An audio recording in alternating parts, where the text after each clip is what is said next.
Good morning, guys. Welcome back. Friday, last day of the trading week, and I wanted to zoom in again on the dollar index, which I find to be remarkably interesting. There were some developments over the last week or so, which I think deserves our attention, especially I would say the last few days. So you probably remember that all along I've been preaching for price to complete a full downside move just according to the short-term cycle.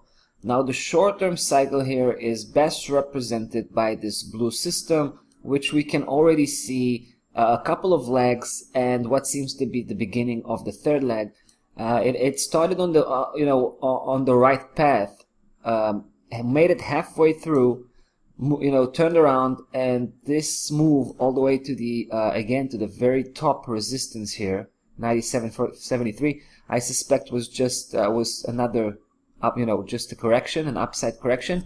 And I said that just because I was focusing on the monthly behavior. Now I'm going to take you to this part, but just showing you exactly what's going on here from the monthly perspective. It's remarkably interesting. The fact, you know what, let me just take out the purple setup. It's probably not the best place, right, on the monthly charts. Too crude for that. But take a look here. So we're talking about this 96.23, right? That was our main point of reference. We saw how price broke that key level a few months ago. That was probably 3 months ago. And then started to challenge that same level from below, which means that this particular key level seems to be an important pivotal point. It was a support, now it's a strong resistance. We saw the same challenge taking place last month with even a stronger attempt to break above that key level. Also, take a look at that failure. Price went all the way back just to close. Take a look at the close here. It's quite amazing. 96.21, just two, fraction of a point below. So this month, which was on the upside for the most part of it, right? We still have about 10 days to go.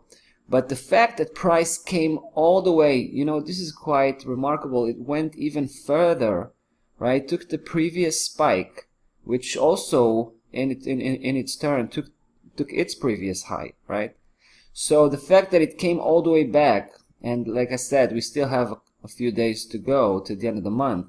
Price seems to be going back again, and it's just going to leave another spike, and it's probably going to continue downwards. Just so this whole movement, which we can see from the monthly perspective, are just noise, right? These spikes represent noise. So I think this was, like I said, an upside technical correction, and we're probably back on the downside. But this is from a large, from a large scale, right? From the medium to long-term perspective, so to speak. We're still looking at the monthly chart. Let's not forget that. Let's zoom in and take a closer look at the daily. Now here we find something quite interesting. So now I'm trying to focus on that purple setup, just representing what happened over the last, probably over the last 3 weeks. So we can see that there's another lowercase trading range starting to develop, right? We see three legs already pretty well established. Here's the interesting part. On that tip of the third leg, just a couple of days ago, we saw this amazing reaction to the 200 daily moving average. And just for your information, take a look what happened last time we had that kind of engagement, right? Price completely turned around. So it seems to be doing the same, right? So it just touched base, quickly bounced off that 200 daily moving average. On the way, managed to break back above that 96.23, enhanced by another key level here at 96.19. So we got a range. Now, this is just a daily behavior. We'll have to wait to the end of the day to see how the weekly is going to speak. If the weekly close is going to be pretty much as it looks right now, above 96.23, I think that's going to strongly suggest that we're probably going to have another upside leg. But we pretty much have enough time for price to go back again to the upper section and back again below 96.23 by the end of the month, and still close below 96.23, but still, like I said, produce another V-shaped move, which would have to be the fourth leg and the fifth leg, right? This is pretty much the scenario that I can very much see happening.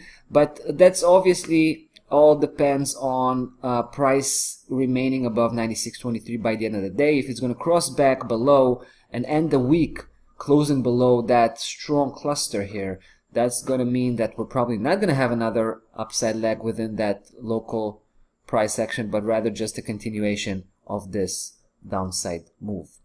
All right, guys, that's about that for the dollar index. From a longer term perspective, bearish outlook. From a very short term perspective, we actually take a bullish stance. I'll come back to follow up on this one. See you on the next.